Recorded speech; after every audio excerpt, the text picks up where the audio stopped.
आणि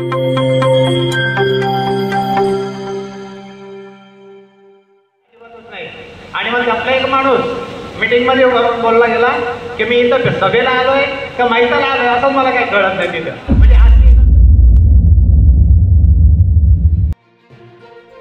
इंडिया आघाडीचे उमेदवार संजोग वाघेरे पाटील यांनी नुकताच कर्जत तालुक्याचा दौरा केला होता. यात त्यांनी कार्यकर्त्यांशी संवाद साधला.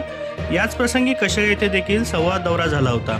तेव्हा येथे सूत्रसंचालक असलेले शिवसेनेचे माजी तालुका प्रमुख राजाराम शेळके यांनी महायुतीच्या बैठकीतील एक किस्सा सांगत थेट शिंदे गटाला डिवचलं.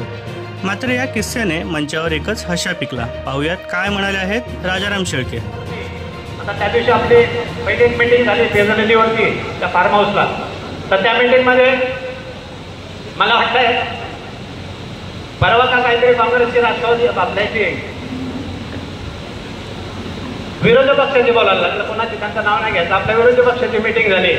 तर त्या मीटिंगमध्ये जर तुम्ही तिथला किस्सा जर बघितला तर आपल्याला आश्चर्य वाटत की सगळ्या पक्षाचे नेते तिथे बसले मंचावरती पण कोणीही कोणाशी बोलत नव्हतं. तशी परिस्थिती आपल्यामध्ये अजिबातच नाही.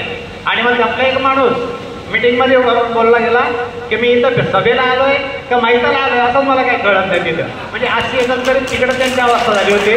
तर आपल्या या मीटिंगमध्ये मी सगळ्या नेते मंडळीला सगळ्या पक्षाच्या तालुका अध्यक्षांना विनंती करतो की इथे आलेल्या सभेमध्ये कुठला शेतकरी कामगार पक्षाचा मतदार आहे, कुठला राष्ट्रवादीचा कार्यकर्ता आहे का शिवसेनेचा आहे, याच्यामध्ये कुठेही मतभेद भेद न दिसता सगळ्यांनी खांद्याला खांदा लावून आपण सगळ्यांनी एकजुटीने एक दिल्याने तन मन धनाने अर्पण करून आपले जे उमेदवार आहेत वाघेरे साहेब यांना भरभरून मताने देऊन त्यांचा विजय करायचे आणि यासाठी आपण इथे जमलेलो आहे.